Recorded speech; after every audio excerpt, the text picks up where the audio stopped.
পাঁচমেশালি একটা তরকারি বানাবো। তরকারিটা আজকে কিন্তু বানাবো দারুণ একটা জিনিস দিয়ে, কী বলো তো, শুটকি মাছ দিয়ে। এত ভালো লাগে খেতে।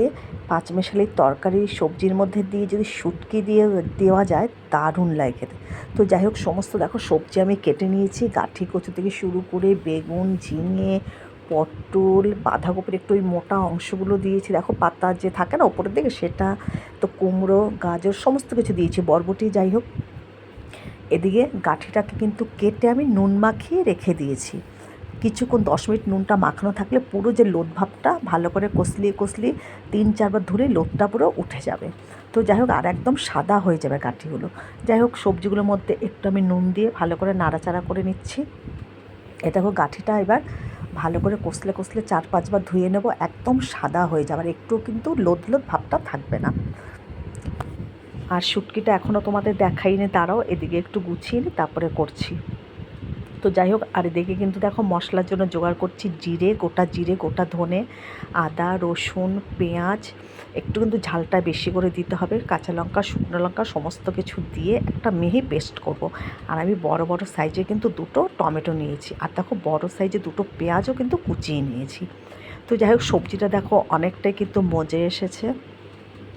এখন এর মধ্যে আবারও পরিমাণ মতন হলুদ দিয়ে দেবো, আর একটু কাশ্মীরি লঙ্কার গুঁড়ো দিয়ে দেবো, যেন রঙটা খুব ভালো আসে, তার জন্য একটু কাশ্মীরি লঙ্কার গুঁড়ো ওপর দিয়ে দিচ্ছি এখনই। আর তার আগে আমি গাঁঠিটা যে ধুয়ে রেখেছি সেটা এর মধ্যে দিয়ে দিলাম, কেন গাঁঠিটা প্রথমে দিলে কিন্তু একদমই গুলে যাবে। আর যাই হোক, এবার কিন্তু আমি ভালো করে আবারও নাড়াচাড়া করে একটু ঢেকে দিলাম, তাহলে কিন্তু তাতে এই দেখো তাড়াতাড়ি হয়ে যাবে। ঢেকে দিয়েছি। আর এদিকে দেখো শুটকি মাছ নিয়ে নিয়েছি। শুটকি মাছটা খুব ভালো করে কিন্তু আমি কেটে নিয়েছি, লোটে শুটকিটা। আর এদিকে দেখো গ্যাসে আমি জল বসিয়ে দিয়েছি। জলটা যেই না ফুটে উঠবে, শুটকিগুলো আমি দিয়ে ভালো করে ভিজিয়ে রাখবো কিছুক্ষণের জন্য। আমি যেভাবে করছি এইভাবে যদি তোমরা শুটকি মাছ দিয়ে পাঁচমেশালি তরকারি করো, শুটকি মাছে এমনিতেও আমি এই যে করছি, এক ছিটে কিন্তু গন্ধ বেরোবে না। আর এইভাবে করে খেয়ে দেখবে, দারুণ লাগে, দারুণ। আর তুমি অন্য কিছু এর সঙ্গে খাবেই না, এত ভালো লাগে। আর মশলাটা তো করা হয়ে গেছে, দেখো জলটা ফুটে উঠেছে। এখন আমি শুটকি মাছটার মধ্যে দিয়ে দিলাম। এবার কিছুক্ষণ যেন একটু ভিজিয়ে রাখবো গরম জলে, পুরো একটু নরমও হয়ে যাবে। তারপরে খুব সুন্দর কষলিয়ে কিন্তু বারবার করে আমি ধুয়ে নেব। শুটকির মধ্যে কিন্তু একটু বালি থাকে, বারবার ধোয়ার জন্য বালি টালি সব চলে যাবে। আর একদম ভালো করে ধুয়ে হাত দিয়ে চিপড়িয়ে রেখে দেবো। এবার দেখো 2টো টমেটো আমি কিন্তু কুচি করে কেটে এর মধ্যে এখন আবার দিয়ে দিলাম। আর পেস্টের মধ্যেও কিন্তু আমি একটা টমেটো দিয়ে দিয়েছি। এবার ওই এটা হচ্ছে কাশ্মীর লঙ্কার গুঁড়োটা দিয়ে দিলাম, আগেই বলেছিলাম, এই এখন কিন্তু দিলাম এটা। তো যাই হোক, এটা ভালো করে মজে গেলে এটা কিন্তু কড়াই থেকে আমি নামিয়ে রাখবো। দেখো মজে দেখো কতটুকু হয়ে গেছে, আমার কিন্তু এখানে সবজি অনেকটা। তো যাই হোক, এই দেখো ধুয়ে শুটকিটা তুলে ফেলেছি, খুব ভালো করে কিন্তু শুটকিটা তুলে ফেলেছি। তারপরে আমি কিন্তু একটু ওই যে শিল নোড়া আছে না, নোড়াটা দিয়ে শুটকি মাছের টুকরোগুলোকে আরেকটু থেতো করে নরম করে নিয়েছি। এবার এর মধ্যে নুন, হলুদ, কাশ্মীরি লঙ্কার গুঁড়ো, সামান্য একটু সর্ষে তেল আর একটু পাতিলেবুর রস চিপড়িয়ে এর মধ্যে দিয়ে দিয়েছি। এক ছিটে ফোঁটা কিন্তু এর মধ্যে দিয়ে গন্ধ আসবে না। আমি যেভাবে বানাচ্ছি ঠিক তোমরা এইভাবে বানাবে। এবার দেখো তেল দিয়ে এবার একটু কড়া করে ভেজে নেব। এটা কিন্তু রান্নার সময় এইভাবে রাঁধলে কোনো গন্ধ বাতাস কিচ্ছু আসবে না। তো যাই হোক, দেখো শুটকিটা খুব ভালো করে কিন্তু ভাজা হয়ে গেছে। এর মধ্যে আবারও খানিকটা তেল দিয়ে দেবো, তেল দিয়ে তারপরে এর মধ্যে পেঁয়াজ কুচিটা দিয়ে দেবো। দেখো তেল দিয়ে দিয়েছি, আবার দিয়ে একটু পেঁয়াজ কুচিটা এর মধ্যে দিয়ে দিলাম। আর তেল কিন্তু একটু শুটকি রাঁধতে গেলে কিন্তু তেল বেশি লাগে বন্ধুরা, তোমরা একটু তেল বেশি দিয়ে করবে।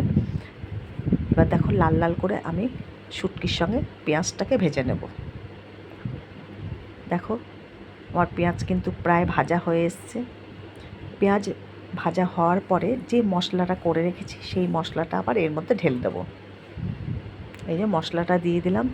এবার পেঁয়াজ আর ওই শুটকির মধ্যে মশলাটা খুব ভালো করে কিন্তু কষিয়ে নিতে হবে। খুব ভালো করে মশলা কষানো হয়ে গেলে পরে যে সবজিটা আমি অর্ধেকটা মজিয়ে রেখেছি সেটা এর মধ্যে ঢেলে খুব ভালো করে কষাতে হবে। দেখো মশলা কিন্তু আমার এখনও কষা হয়নি, এই দেখো অনেকটাই এবার কষা হয়ে গেছে। যত মশলা ভালো করে কষাবে তত তোমার এই তরকারির টেস্ট হবে। এবার দেখো সব সবজিগুলো কিন্তু দিয়ে দিলাম। আর এইভাবে শুটকি তোমরা সবজি না দিয়ে শুধুও খেতে পারো, দারুণ লাগবে যেভাবে করছি। আর এইভাবে তোমরা একবার খেয়ে দেখবে পাঁচমেশালি এই তরকারিটা, দারুণ লাগে, দারুণ। আর এই পাঁচমেশালি তরকারিটা কিন্তু আমি যখন করছিলাম তখন কিন্তু একটু পাঁচফোড়ন সম্বার আর শুকনো লঙ্কা দিয়ে দিয়েছি। তোমরা কিন্তু এর মধ্যে সাদা জিরেও দিতে পারো, আমি আজকে একটু পাঁচফোড়ন দিয়েছি এর মধ্যে। আর শুটকি মাছটা এত ভালো লাগে খেতে এই পাঁচমেশালি সবজির সঙ্গে, সে যারা যারা খাও বন্ধুরা অবশ্যই জানাবে। এবার একটু পরিমাণ মতন জল দিয়ে পুরো ঢেকে রেখে দেবো। আর কিন্তু এর মধ্যে কিছু দেবো না, আর একটু সামান্য চিনি দেবো। তো দেখো ঢেকে এবার রেখে দিচ্ছি। এবার খুব সুন্দর করে কষিয়ে নিতে হবে। আর সামান্য একটু এই যে জল দিয়ে দিয়েছি, একদম পুরো সব কিছু ভালো মতো মিশে যাবে, একদম মজে যাবে। তারপরে কাদা কাদা অবস্থায় নামিয়ে নেব। এর মধ্যে কিন্তু ঝোল ফোল যেন না থাকে, একদম মাখা মাখা পুরো কষা নামিয়ে নেব। তো কারা কারা খেতে ভালোবাসো বন্ধুরা অবশ্যই জানাবে। দেখো কি সুন্দর লাগছে দেখতে, আরও নরম হবে, একদম সব কিছু মিশে যাবে, সেরকম অবস্থায় নামিয়ে নেব। দেখো শুটকি মাছ কিন্তু আমার একেবারে রেডি হয়ে গেছে। দেখো জলটা কিন্তু পুরো শুকিয়ে গেছে। এরকম অবস্থায় এবার শুটকিটা আমি নামিয়ে নেব। এর মধ্যে কিন্তু আর কিচ্ছু দেবার দরকার নেই। এর মধ্যে না ধনে পাতা না গরম মশলা, এখন কিচ্ছু কিন্তু লাগবে না। সামান্য একটু গরম মশলা দেওয়া যেতে পারে, আর কিন্তু কিচ্ছু লাগবে না। দেখো শুটকি মাছ কিন্তু একেবারে রেডি, পাঁচমিশালি সবজি দিয়ে শুটকি, অসাধারণ লাগে খেতে।